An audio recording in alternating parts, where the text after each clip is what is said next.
do two things this morning. We'll go through here relatively quickly, look at a couple of slides in this one and a couple of slides in the other one, which is focuses on troubleshooting. This one is server and network monitoring. Why do we want to monitor?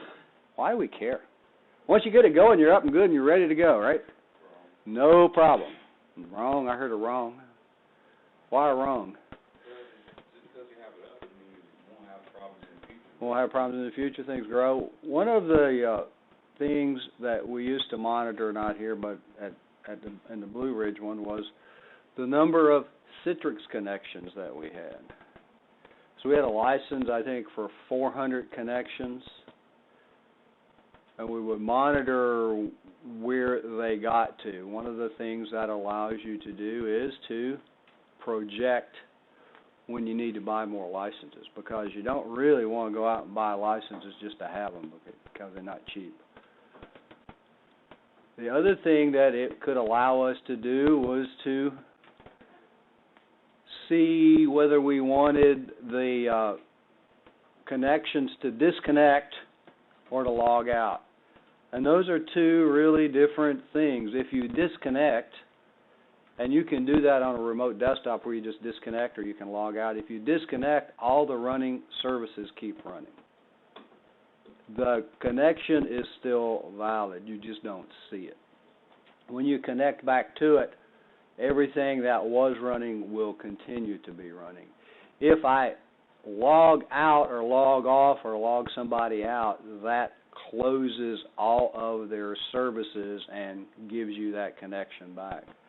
So in our case, if we had set those things up to automatically log off after 10 or 15 minutes of inactivity, which you could configure, then we would get the licenses back if we needed them. But it would also mean that if somebody had just walked away from their machine in the middle of something and it became inactive for 15 minutes, we would have probably destroyed everything that they were doing at that time. What are you going to do with each of these things? Monitoring, how much do we need? What do we need? We need to establish a baseline, what's normal. Because you need to know what's normal before you know what's abnormal, don't you? For real. What is normal? Normal probably when you're at 8 o'clock in the morning when everybody's logging on. Utilization, network utilization, computer server utilization, those kinds of things are going to go up. It's going to be a lot different at 8 o'clock than it is at 10 o'clock. It's going to be a lot different at 10 o'clock than it is at midnight. If you're monitoring these things a few years ago, and you'll probably hear this story several times again, our headquarters activity had 100% networking outbound 2 o'clock in the morning. Would you think that's normal? No. And it wasn't. Somebody had made a mistake, and this goes back to kind of keeping track of what you did. The whole story is they had set up an anonymous FTP connection. Lord knows why they did anonymous. So that somebody that was doing something on the web page could upload some documents. And then forgot to turn off the anonymous connection.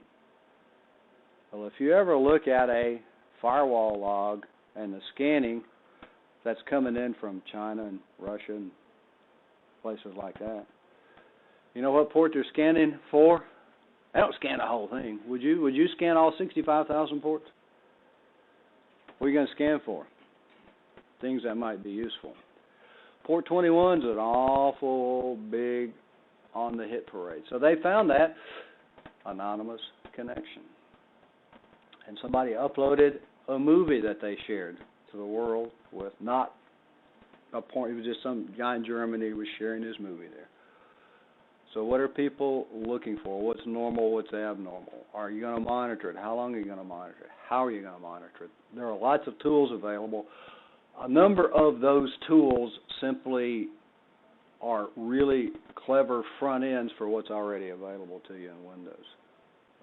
You can, and when you set up monitoring, when you do performance monitoring or PerfMon, you can either run it on the machine that it's on or you can run it off of the machine. This one up here, I can monitor what goes on the servers as long as I have the authority to get that information off of them, like administrative authority. You can monitor it on a workstation. So you can set a workstation up as a monitoring machine in order to do that. Understand the importance of server monitoring. We can probably skip over most of those, I hope. What is the importance? Why do we do that? Viruses probably would be a big deal. You can kind of protect your servers simply by not going there. But if you've got users' home directories, then you kind of unprotected yourselves by allowing them to go there and save stuff on the server. What kind of isolation? I'm not going to give you any of the answers here. I'm hopefully have some things that you think about when you're setting up a network. How many do you need? What kind of isolation do you need? What kind of checks do you need as you do these things? Monitor services and solve problems with services. We had a couple of instances in the server installs that services didn't get configured correctly during the installs. Is that going to happen to you in any circumstance? Yes. We could sit down with 17 identical pieces of hardware in this room and give each of you a DVD or a network share and have you install Windows 7, Server 2008, Server 2012, and each one of those installs is going to be slightly different just because of the minor power fluctuations, just because of the circuitry differences. Even though they're identical hardware, electrically they're going to be a little bit different. So those things are going to happen to you. What you hopefully will find is that the log files will give you a lot of information, and I will be the first to admit I'm one of the worst at looking at the log files. I try everything in the world and then, well, let's check the log, and then it tells me exactly what didn't start. Then I can go to that service and it might tell me a dependency, and we'll look at some of that stuff here in a minute. A dependency didn't start, so you can backtrack to find out why that particular service isn't running. TaskManager for server monitoring. TaskManager gives you instantaneous few seconds worth of information. TaskManager is much improved over 2003 and 2008, much improved in Vista and Windows 7 over Windows XP. It's been expanded significantly.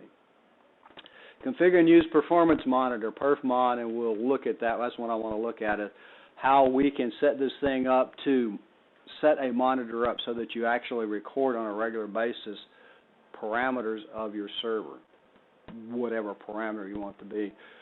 We've done that a couple of times trying to figure out what's going on our iSCSI connection with disk activity, not necessarily network activity, but disk activity.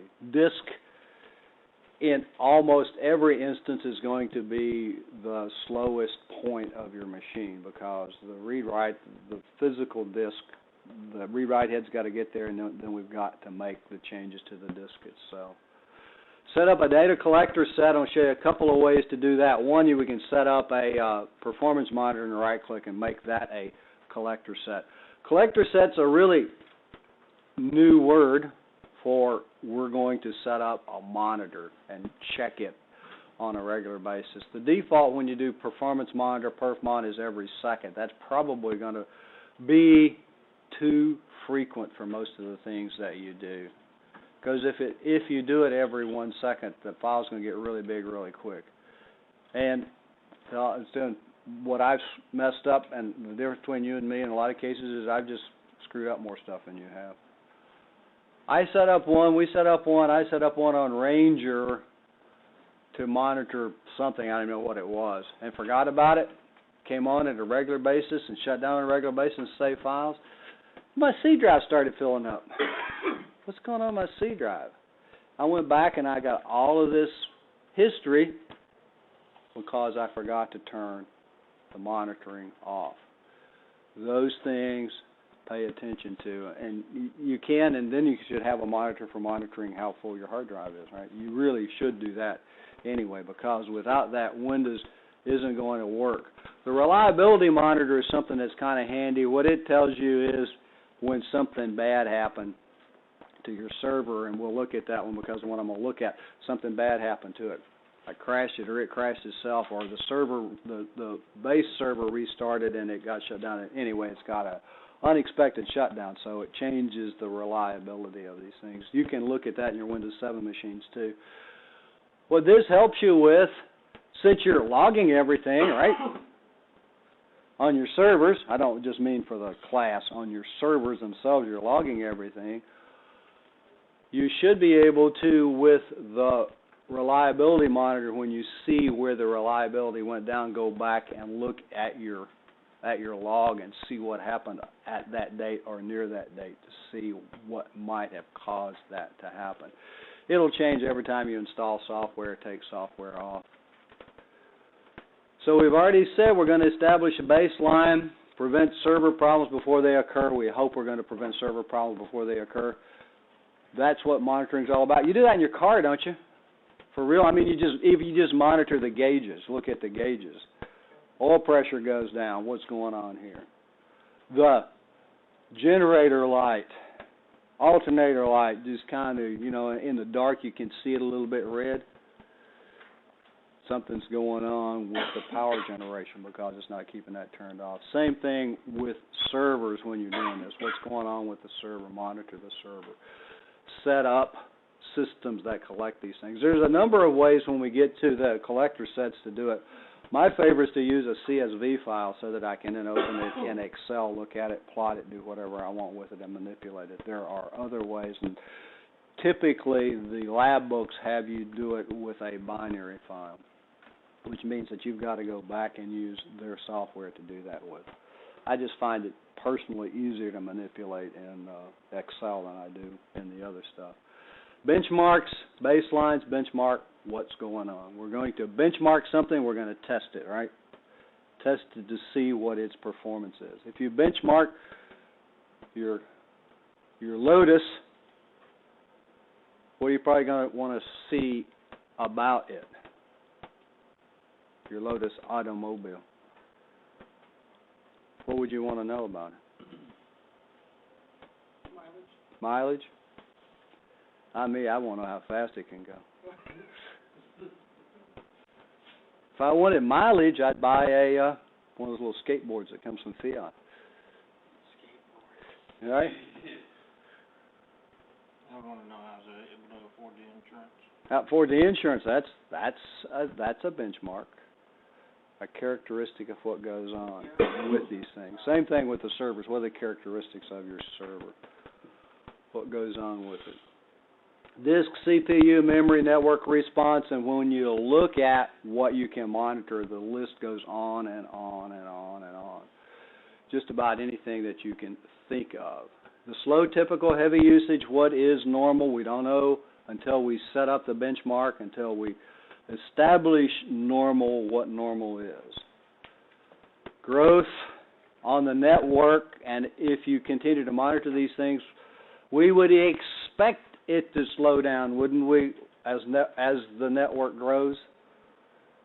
We would expect to have a heavier load on the NIC. We probably would expect to have a heavier load on the CPU, depending on what we're doing with it as the network grows. Disk utilization as the network grows is going to go up. This is just a list that's in the book, services that are available, and when we look at the services, yes, they're all listed, and there is a description of them there that you can see. And this should be in your book when you look at that thing. Services through Server Manager or Computer Management, a lot of different ways to get there. Server services through these things. Those are not the only two ways to get there. The status column, I want to get through these, and let's just look at services a second. I am using a machine which I think you can see. It's called Knight's Domain Controller if you want to go there before we... Okay, we're on a domain controller right now. A couple of ways to get to it. They talk about going through Server Manager. We can get there, or through Computer Manager. We talked about the Windows search service, and this other stuff starts. If I just type services, and it's already been started here, it'll find the services for me. It's already running down here. So when I look at the services, there's an extended and a standard. The difference really, now that I have a couple of them, standard just turns off the description on the left.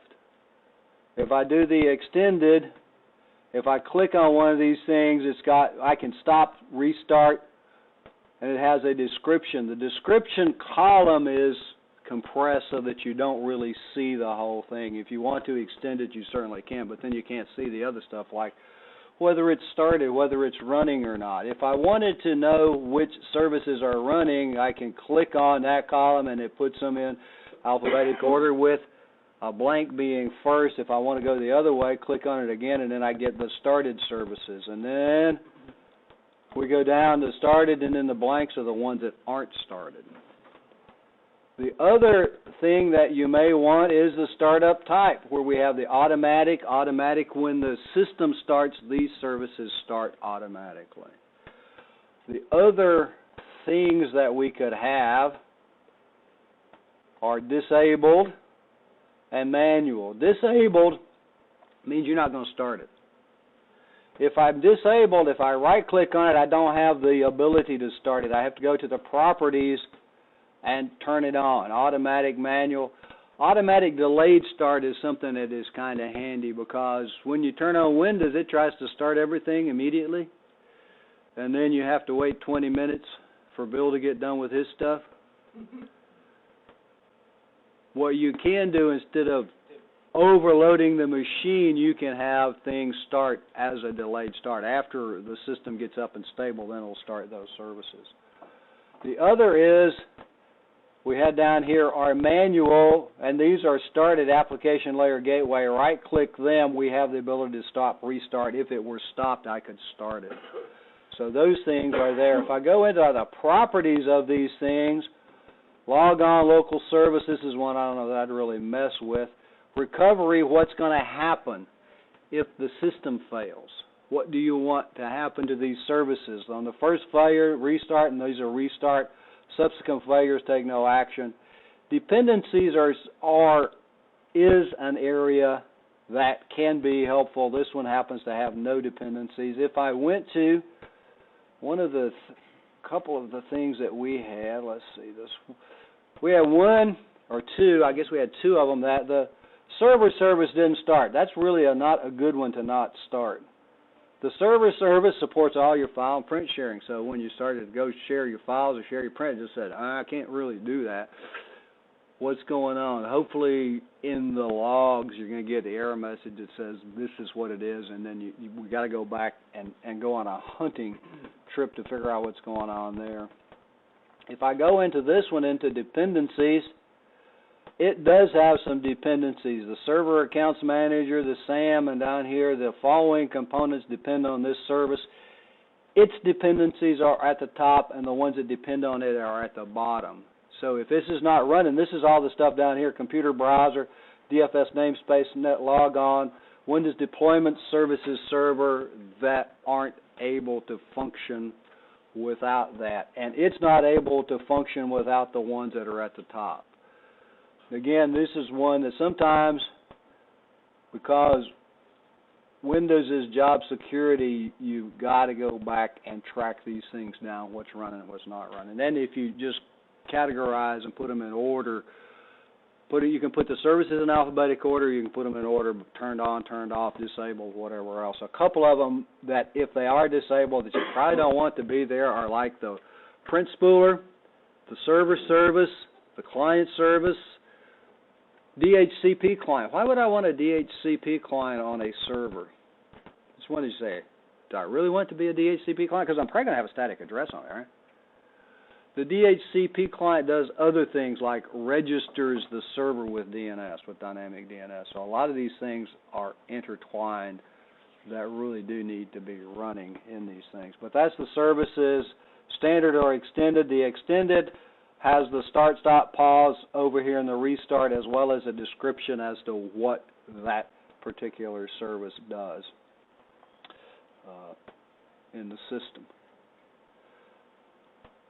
I think that the next one is let's just, and that's all of the dependencies.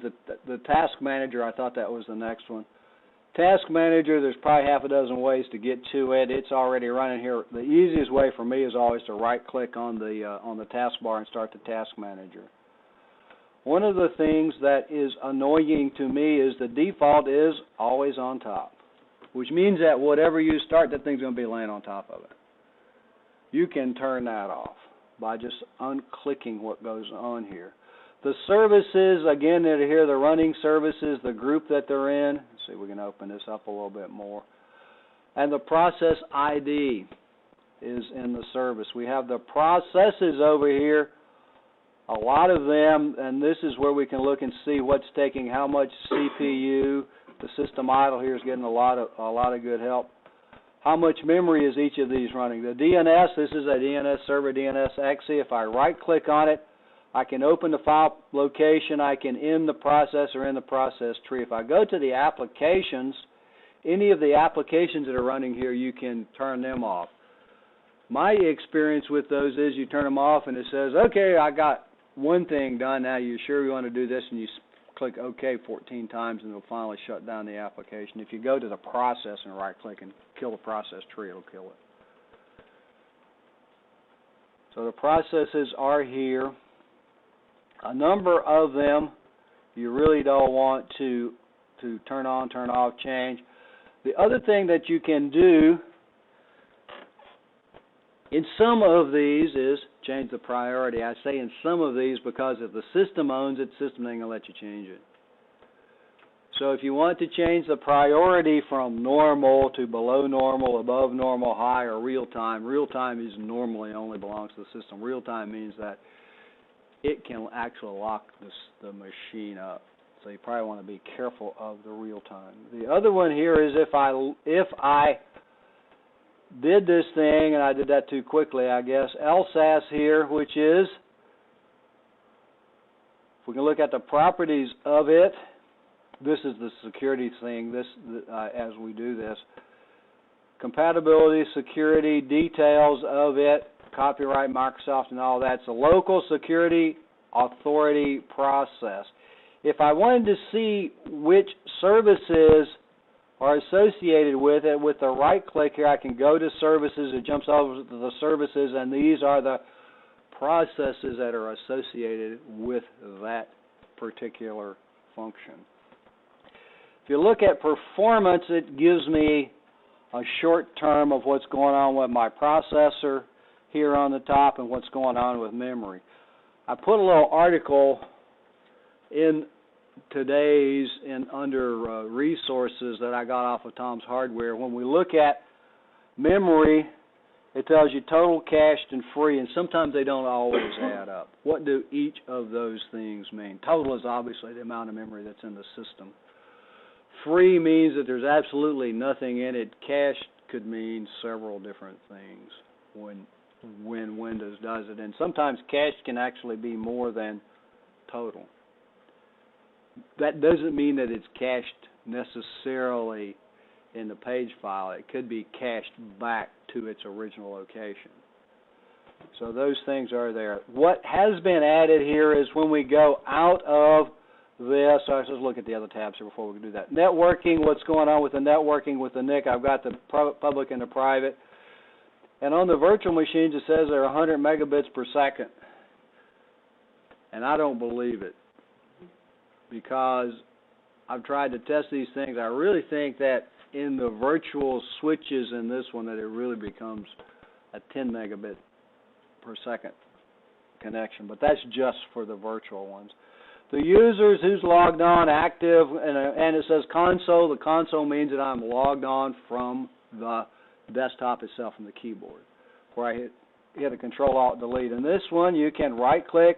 We have the disconnect and log off that I talked about before. Disconnect means that it will take me away from there, but everything that is running now will continue to run, all the applications. Now, the services that Windows runs are going to run even if I log off. If I log off, the TaskManager, the stuff that I'm running, is going to be shut down. So when I restart the machine, it'll be like logging on anew every day. Back to performance, the thing that really has been added that I think is useful, and maybe it's just me, is the performance monitor. Gives you a better idea of what's going on. I got 61%, my CPU utilization is jumping up and down. Click the drop down and it shows me the threads, the CPU, and the average CPU. What is this particular process averaging in processor utilization, so you can see what's actually eating your resources.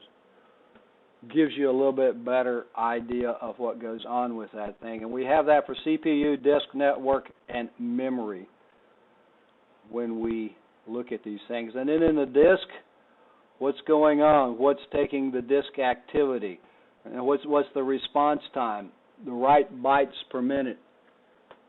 How much activity is the disk actually having? And then the one that I guess that because it's been beaten into us in the network, what's going on? Receive bytes, send bytes, total bytes. What's going on? How much activity? And the total bytes per minute over here, send and receive. And again, these give you a visual at the top, a short-term visual at the top. So the resource monitor, I think, is something that they did improve. The other one that we talk about, and it says reliability and performance monitor, that's another one that we can go in here and use the search capability, the reliability and performance monitor. We're going to get the performance monitor. If you just do PerfMon, performance monitor, you're just going to get the performance monitor. The reliability monitor gives you an idea of the stability of the system. So this one, doing really good here until the 2nd of May, said it had a disruptive shutdown. This computer was not shut down properly for whatever reason. Either I just crashed it because I got tired of waiting for it to shut down, server restarted and shut it down, something like that. But you'll notice that on that date, my index went down. Before that, it had been going up slightly. The other thing I have back here, what did I do back here? The system clock changed on the 9th. Anytime you do something to the system, you're going to get an indicator that you did something to the system. Maybe good, maybe bad. If your performance changes after that with the logs that you're keeping on your servers, and that's the objective of that one time, keep a track of what's going on. What do we really want to do? We want to keep track of what's going on the server. Then we can go back and see what we did. What could we have done that affected that? Sometimes things don't change until you restart the system, and sometimes you don't restart the system until later. So what happened on those particular days is available to you there. The other component of this is performance monitor, and the default for this is percent processor time. When I want to change these things, I can right-click, I can add counters, and when I add counters, the default is going to be the local computer as soon as it gets through reading what it needs to read here. It's loading, loading, loading. On the local computer, if I wanted to do some other machine, I could do that as long as I have the authority to get that information off of a machine, which is typically going to mean that you're an administrator. The list, I said, goes on and on and on and on and on, and this is one that I had a student one time say I couldn't find or whatever because he was looking for it here. This thing defaults to the middle. These are in alphabetic order. He couldn't find a processor disk, I think, because it was above and he would only go down. He figured it started at the top and would only go down. Didn't look to see where the slider was in here. But if you go up to the top, it starts with way up to the top, it starts with the .net, the dot being the first thing that's going to show up. And go on down, keep going. We active server pages, ask.net, which we're not going to, that's all IIS stuff. Authorization, cache, DHCP server. When we look into these things, and let's see what we're doing, if I can get into my DHCP server and DHCP server V6, if I click on the open up, the plus sign, Then I get acknowledgments per second, active queue length, declines per second. This would be for a relatively busy DHCP service. If we had one, what's going on? If we're getting a lot of declines, we should know that we got an issue. Either we don't have enough addresses, or our server is configured to not adequately give addresses away. So again, when we look at this thing, and if you go down the list, it goes on and on and on. That's why I say it goes on and on and on. HTTP, disk, physical disk, file service, network. If we can go down here a little bit, IPsec, if we had it configured, IPv4, job, object, logical disk, memory, what's going on with our memory. You don't have to be on the server to monitor these things. You can set up a desktop that has a number of monitoring objects in it, and you can monitor from off-site. There are other things that can be used. If you look up front, Chris has got that one set up there that monitors the network. And by having that set up, we noticed an anomaly. Has anybody gone up there and looked? I don't know if it's still there or not. An anomaly, yeah, like at 2 o'clock in the morning, network utilization went to 100%. Ooh, went to 800, not to 200. Went to 800% at 0200. That's kind of odd. There are a couple of things, and it really looked like it probably was iSCSI doing something really weird. But what's going on with those things? What are you going to monitor? There is a company, PRTG, Praesler, Praessler, that has a software that does an excellent job using SNMP that I think they now give you like 10 or 12 sensors for free. So you can get that if you're monitoring a relatively small amount of information. The thing that he's using up there is the open source version of PRTG called MRTG. MRTG is free, works great. Open source means a little bit more difficult to configure than all of the clicky stuff. It is available, and the one up there is MRTG. It's an excellent piece of software. But when we do these things, set these up, we can right-click on it, clear, save the image, show selected, hide, remove all counters, those sorts of things. And then we have these, we talked about data collector sets. I can create a data collector set, new data collector set, we'll call it demo. Next, system performance, what do I want to do with it? Diagnostic, and these are the templates, and we'll look at those in a second. But if I don't want to use the templates, I can go into browse and pick what I want to use. So I could then go in here and browse these things. The templates that this one wants to force me into over here are, I believe, the system templates, if it'll open for me. Probably not. But the Active Directory Diagnostics, Health Registration, these are in fact templates. If you right-click, they're not running. You can start them and cause them to do what you want them to do. They have within them counters, the NT kernel, the performance counter, those sorts of things. The one that has the longest list is the system diagnostics. If you go into Windows 7, it's going to have a similar sort of arrangement so that you can start these things and see what's going on. That's how we discovered why we instructors take so long to log on, that it was trying to get to a server to install a piece of software. It can't get to the server on the student networks. They had it fixed for about 3 days, and now it's back to it takes forever to log on. But these things, the counters, what's going on, if we want to create a history and record it, then be able to go back and do the analysis on it.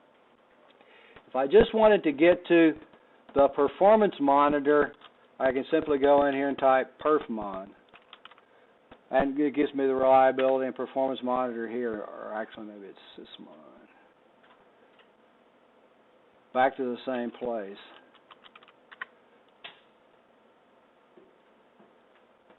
What I really meant was, it's time to take a break.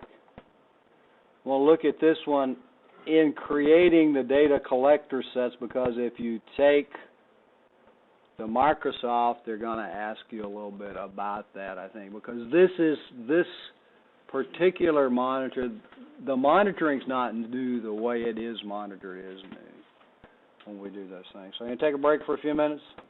Oh, I never stopped there. Go back to my right click. When I right clicked over here, it let me add counters.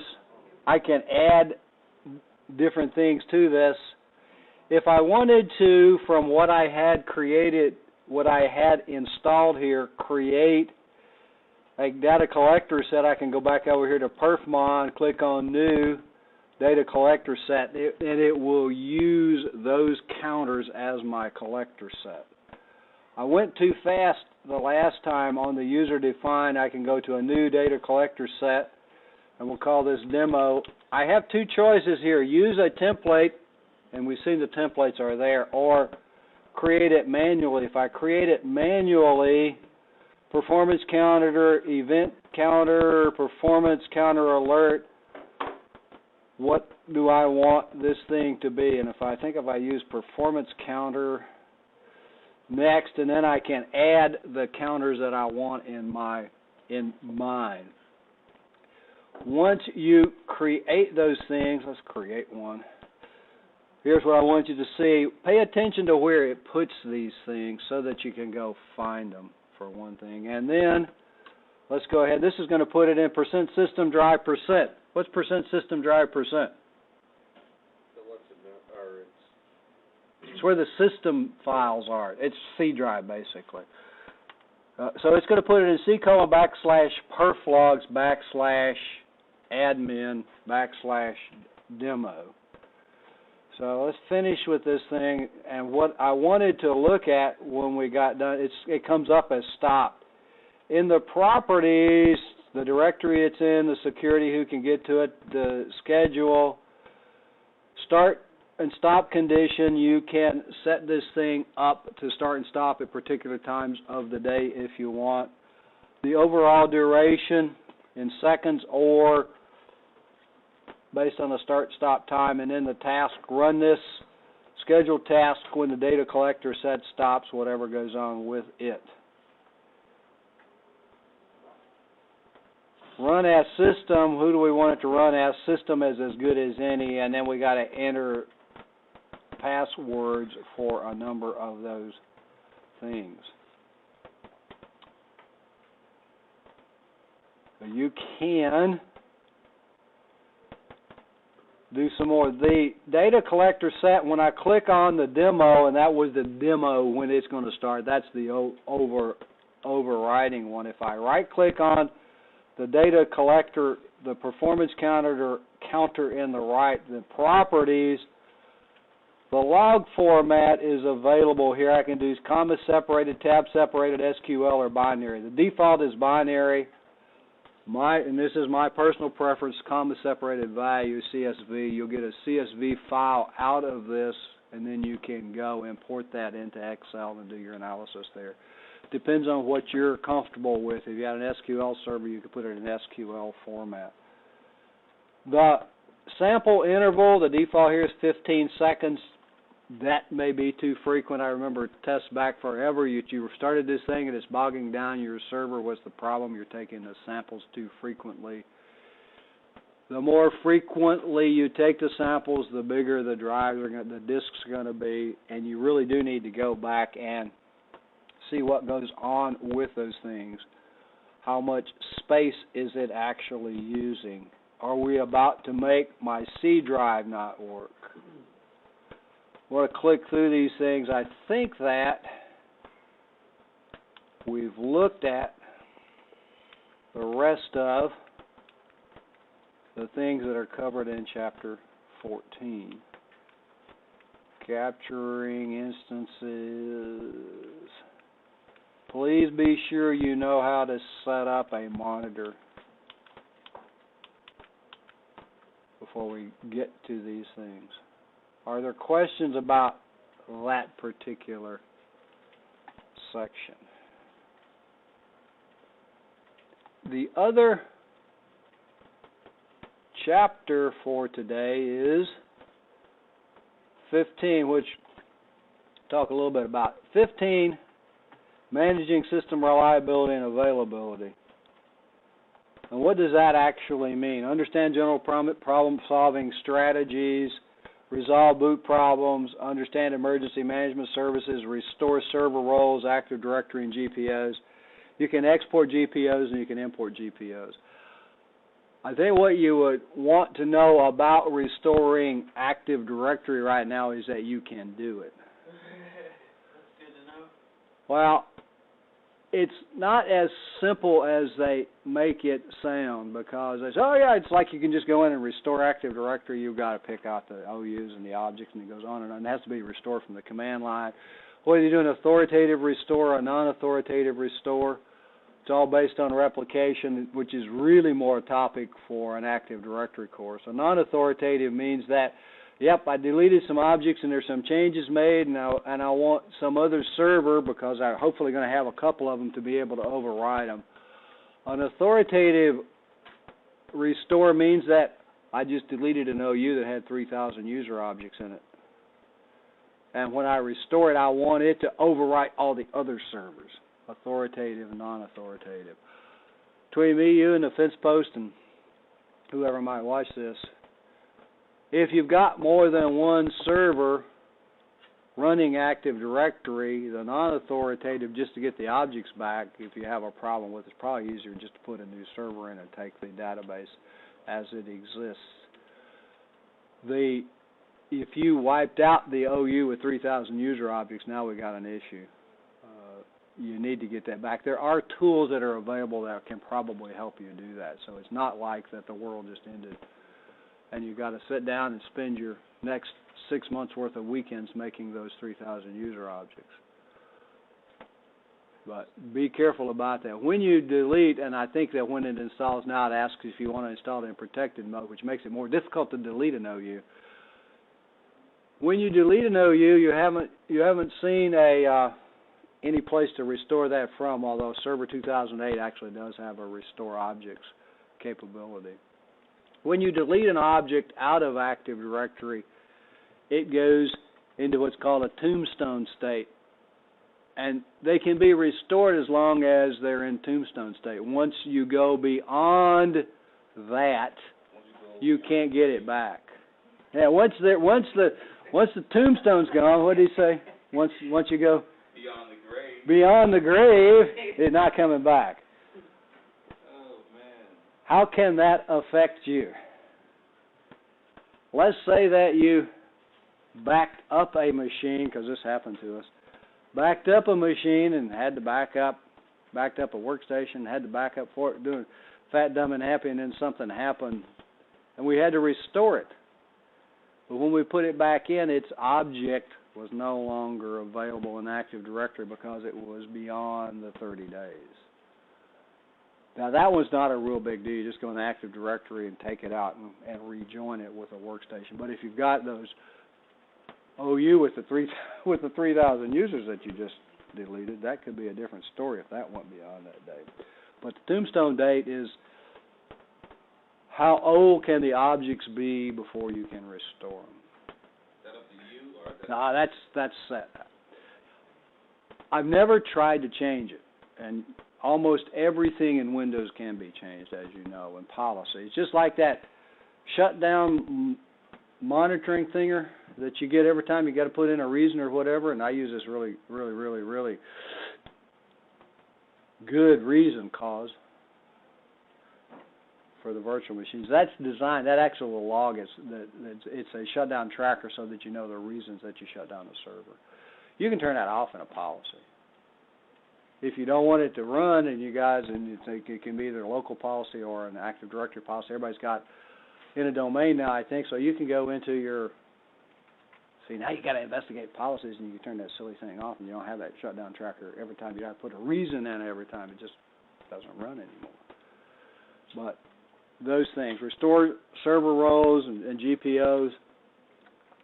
configure shadow copies. Shadow copies are something that's good to know about to save you.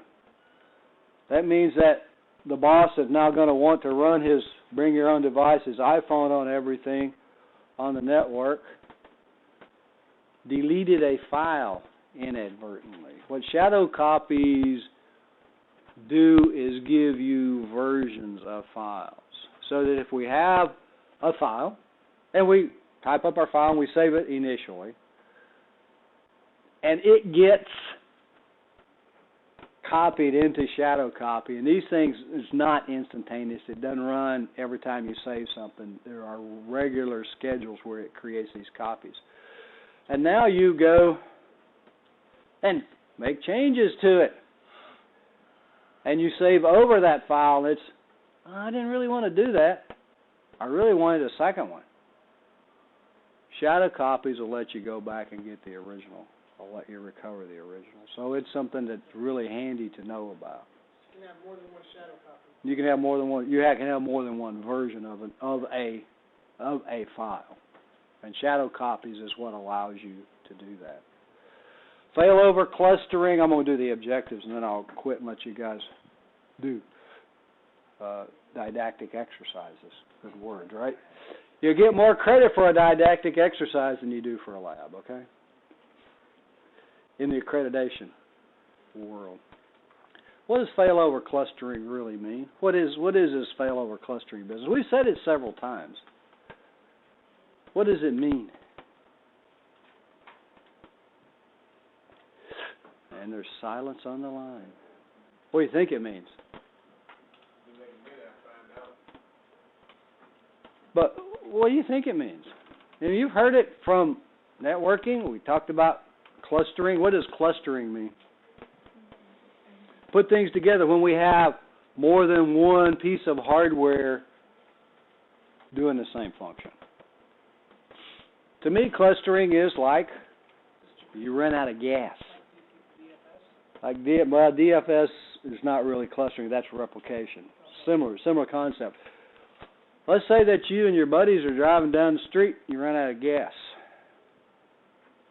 And you can see a gas station down the block. What you're probably going to do? Everybody gets out and push. So we're all working together. Different users, different people doing part of the task. That's what clustering does with computers. We could have multiple front ends, multiple computers, for instance, connected to the same database. The same database, so that we're sharing the load. What happens if one of those servers crashes? The other ones pick up the load. If we have a cluster, we probably got one that's sitting there doing not a whole lot of anything in idle. That when that one fails, the one that's in idle starts up and picks up the load.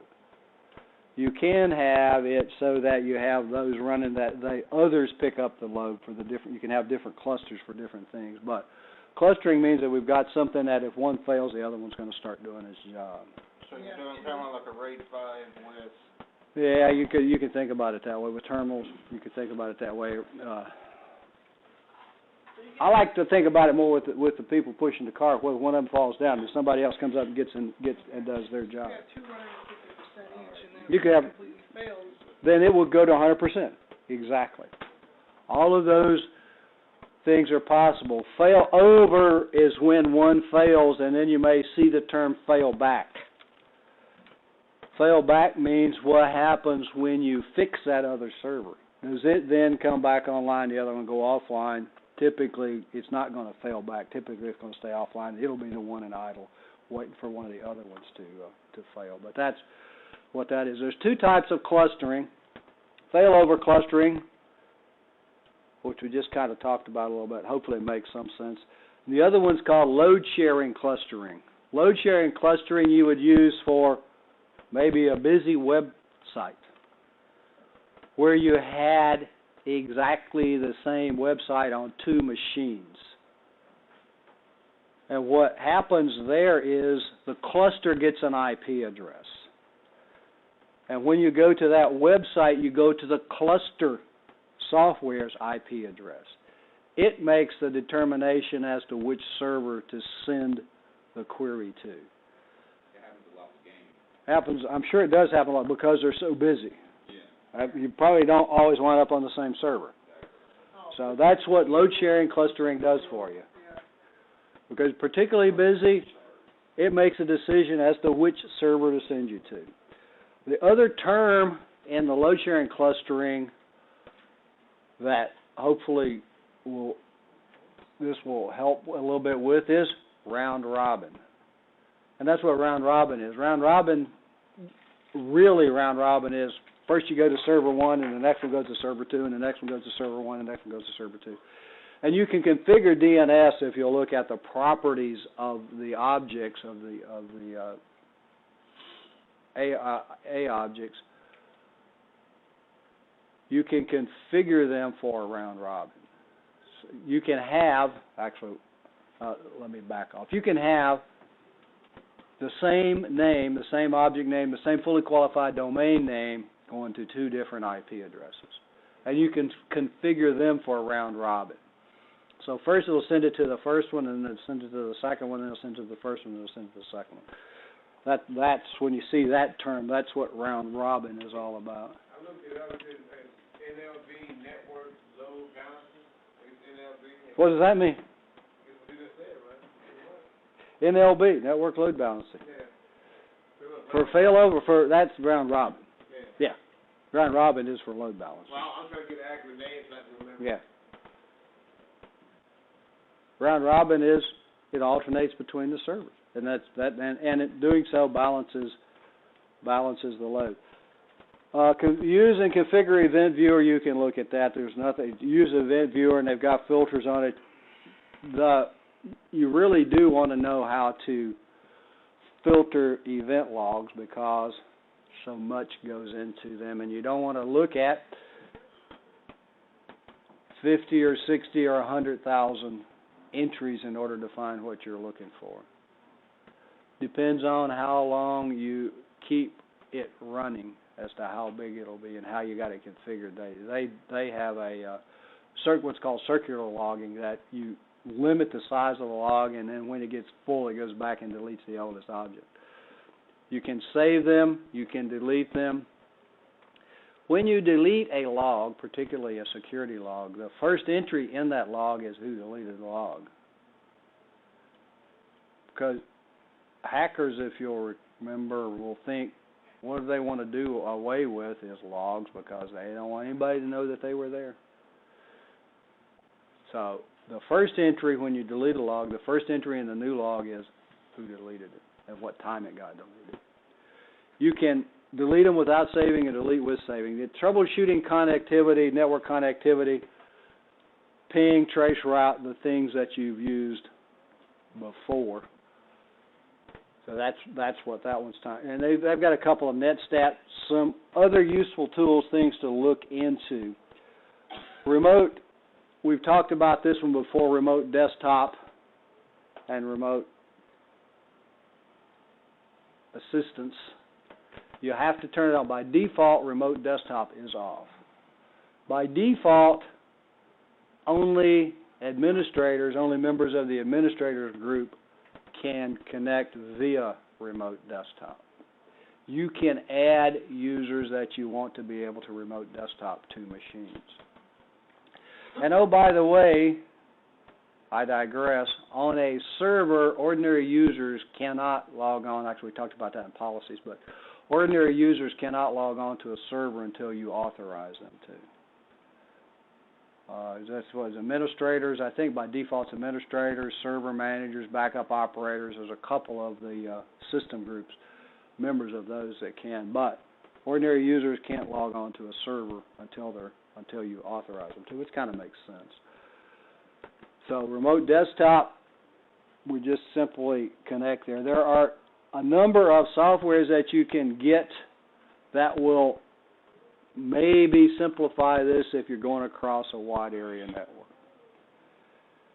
One of those, well, there's a couple. One is called Amy Admin, TeamViewer, Got a guy at night loves to use join.me, which is a website that each of you goes to if you need to help somebody remotely rather than trying to use the remote assistance.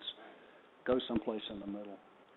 TeamViewer allows you to use it as a password, or you can keep it running. You can get an account, and then you can get to your machines and manage them remotely. If you've got a parent that has problems occasionally, you may want to put these things on so that you can, when they have a problem, you can connect to their machine. They can watch. You can watch them. What's really handy in the networking world is you have users that have problems. Yeah, you can probably fix all of their problems, but that doesn't do you a whole lot of good. You want to educate them as you go on. What you could do is connect and then watch what they do